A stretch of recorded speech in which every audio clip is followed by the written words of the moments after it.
Equation बोलती है कि work done by the source to maintain the value of electric current in the circuit.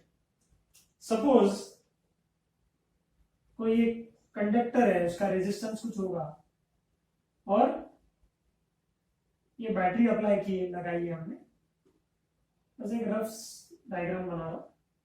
तो इसके across potential difference होगा obviously, क्योंकि यहां पर बैटरी इसके अक्रॉस लगाई गई है, right.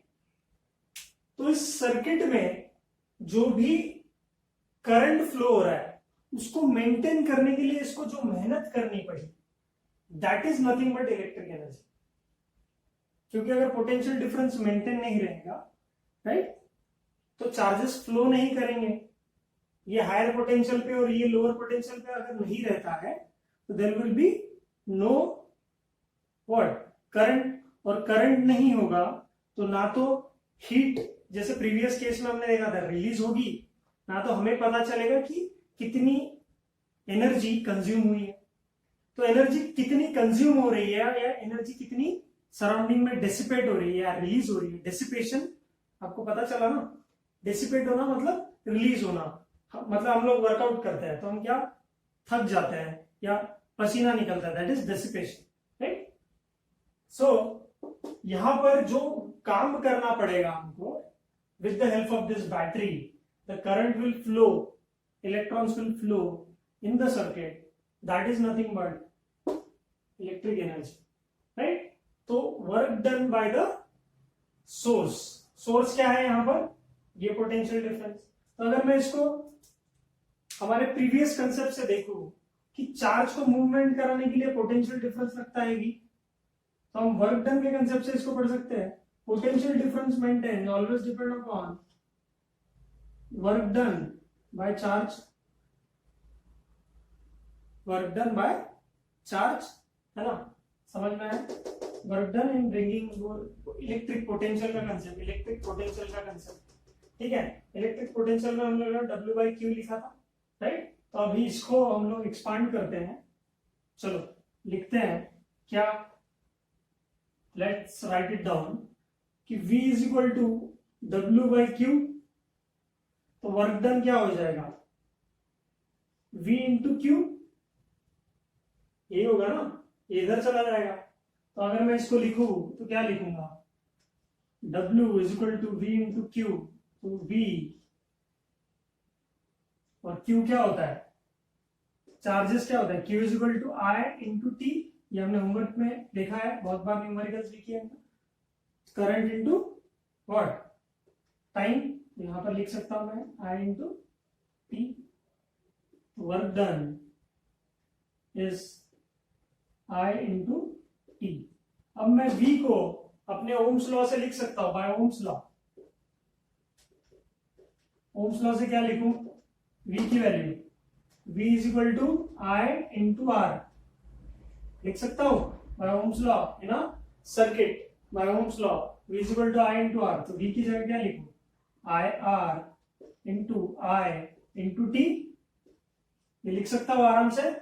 So this value becomes what, I square R into T.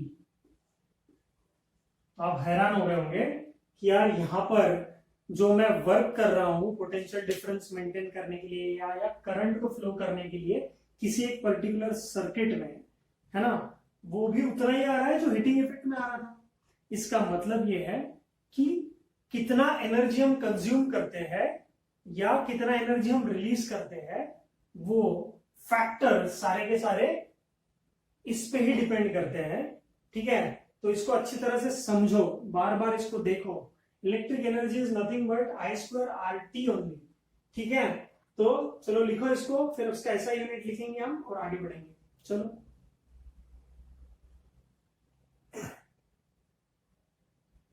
तो आगे बढ़ते हैं कि electric energy is given by W is equal to I square R T, मतलब work done in maintaining the current in the circuit, ठीक है, ऐसा हम लोग बोल रहे हैं। तो हम यहां बात कर रहे हैं कि या तो एनर्जी डिसिपेशन जो हीटिंग इफेक्ट में हमने देखा था, या तो कितना एनर्जी कंज्यूम हो रहा है ना, पूरे सर्किट में, तो वर्क हम कितना कर पाते हैं, मैं मेहनत कितना कर पाऊंगा, जितनी मुझ में एनर्जी है, राइट। तो वर्क में उतना ही कर पाता हूं जितनी मुझ में एनर्जी है। तो हम हमेशा हीट को एनर्जी के टर्म्स में या वर्क डन को एनर्जी के टर्म्स में लिखते हैं, ठीक है। तो यहां पर मैं इजीली रिप्लेस कर पाऊंगा E, so I can write it as energy, ठीक है। Electric energy is nothing but I square RT and the SI unit of electric energy that is energy dissipated या एनर्जी कंज्यूम्ड, है ना। जो भी मुझे काम करना है उसके लिए एनर्जी तो चाहिए। तो हम ये मान रहे हैं कि work is equal to energy, वैसा ही मानते हैं हम लोग। क्यों? क्योंकि आपके पास जितना एनर्जी रहेगा उतना ही आप काम कर पाओगे, सिंपल सी बात है, ठीक है। So now SI unit is joules, joule, उसको प्लूरल नहीं करना है, और given by capital J। Then इसको अलग अलग फॉर्म में लिख सकते हैं हम, जैसे ओम्स लॉ से हमें पता है क्या लिख सकता हूं, V is equal to I into R, तो यहां लिखना है। या फिर मैं इस टर्म्स में भी लिख सकता हूं, I is equal to V by R, यहां पे पुट कर सकता हूं, ठीक है। या और क्या वेरिएंट है इसके, R की जगह भी लिख सकता हूं, R की जगह क्या लिख सकता हूं, V divided by I, V by I। तो अब जो चाहो पुट कर लो और उसके अलग अलग वेरिएंट्स निकाल सकते हो, कोई बात नहीं होगी, ठीक है। तो एनर्जी को आप ये V की वैल्यू, V तो है नहीं वहां पर, I की वैल्यू पुट कर दो तो क्या आएगा, V square by R square, तो उस फॉर्मेट में भी आ जाएगा, है ना, इस फॉर्मेट में भी आ जाएगा। तो आप कर सकते हो, अलग अलग वे में इसको लिख सकते हो। लिख के दूं क्या? चलो लिख के देता हूं, ठीक है। So what we can do in this, Ohm's law को मैं यूज करता हूं यहाँ पे, and I will find the energy को और अलग फॉर्म में लिख सकता हूं, that is energy is nothing but I square की जगह क्या डालू, V स्क्वायर बाय आर, तो आई स्क्वायर की जगह क्या आ जाएगा, V square by R square into R into T.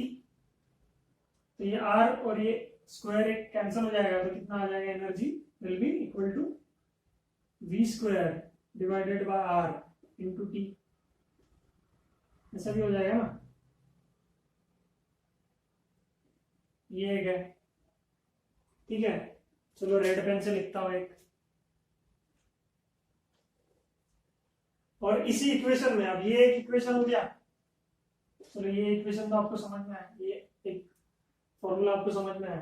तो इसी इक्वेशन में मैं फिर से लिखता हूं, E is equal to I square है, तो आई स्क्वायर तो डाल दिया था हमने, R की जगह लिखता हूं, मतलब ये इक्वेशन लिखा मैंने आई स्क्वायर आर टी, यहाँ पे R को रिप्लेस कर देता हूँ, कितना आ जाएगा, I square V by I into T.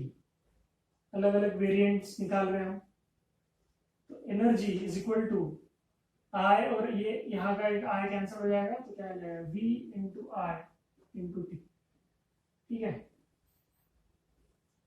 तो हम तीन अलग अलग फॉर्म में इसको रिप्रेजेंट करके रख देंगे, ताकि हम जब भी न्यूमेरिकल्स में कुछ वैल्यू दी है, कभी यहाँ पे वोल्टेज नहीं दिया होगा, करंट और ये दिया होगा, तो ये यूज कर लेंगे। करंट मतलब वोल्टेज नहीं दिया होगा, यहाँ पे करंट नहीं दिया है, यहाँ पे रेजिस्टेंस नहीं दिया है, फिर भी हम आंसर डायरेक्टली अपना इलेक्ट्रिकल एनर्जी का निकाल सकते हैं, ठीक है। चलो नोट डाउन कर लो इसको, ठीक है।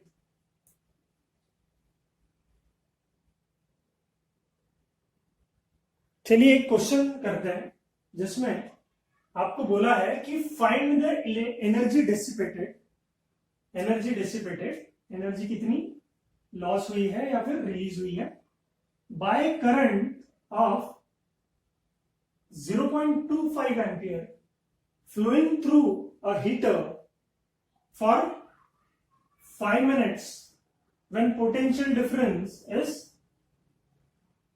230 volt, ठीक है। तो एनर्जी कितनी डिसिपेट हुई है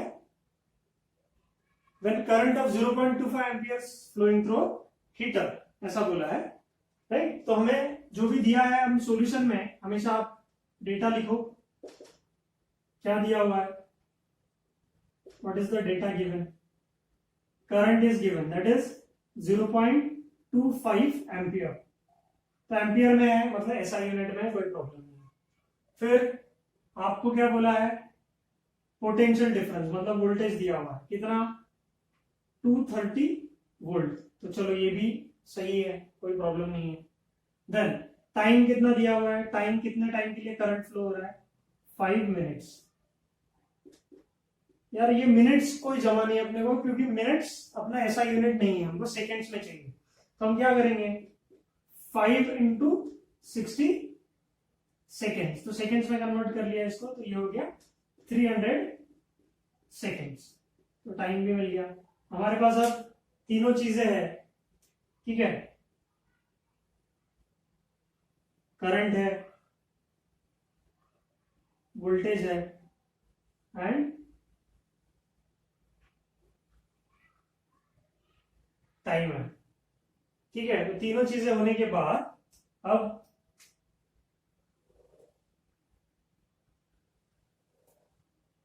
हम ये लिख सकते हैं कि हमारे पास तीन इक्वेशंस है।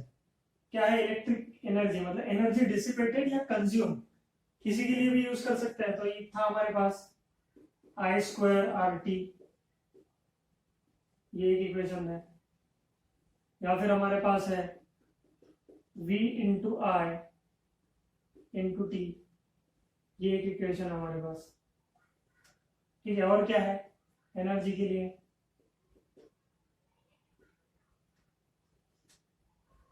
V²/R इंटू टी, ये भी एक इक्वेशन है, ठीक है। तो इसमें से आप कौन सा यूज करोगे बताइए, है ना, कौन सा यूज करने वाले हो। आपके पास वोल्टेज दिया हुआ है, मतलब पोटेंशियल डिफरेंस है, करंट है एंड टाइम है, so you use this equation. चलो do it as your homework, ठीक है। चलो फाइंड आउट करो answer.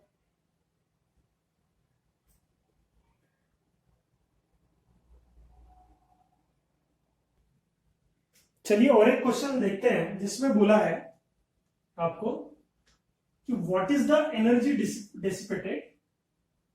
Dissipated in a resistor of 10 ohm when 1 ampere of current is passed through it for 2 minutes।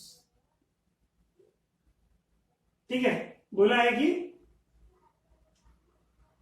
Data अगर हम लोग लिखे सॉल्यूशन के पहले, तो क्या हुआ है कि वी हैव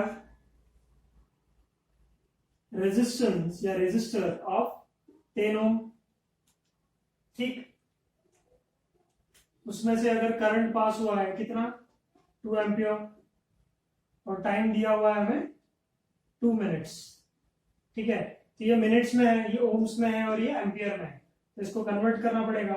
2 इंटू 60 सेकेंड्स कर दो, ये हो जाएगा 120 सेकेंड्स।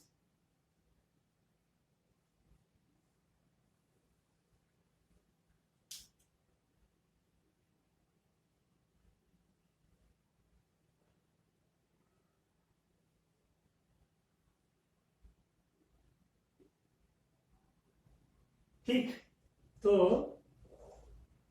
हम लिख सकते हैं, हमारे पास तीन इक्वेशन है, तीन फॉर्मूलाज है कि V I into T, energy can also be written an I²R into T, energy can also be this form is V²/R T, ठीक है ना।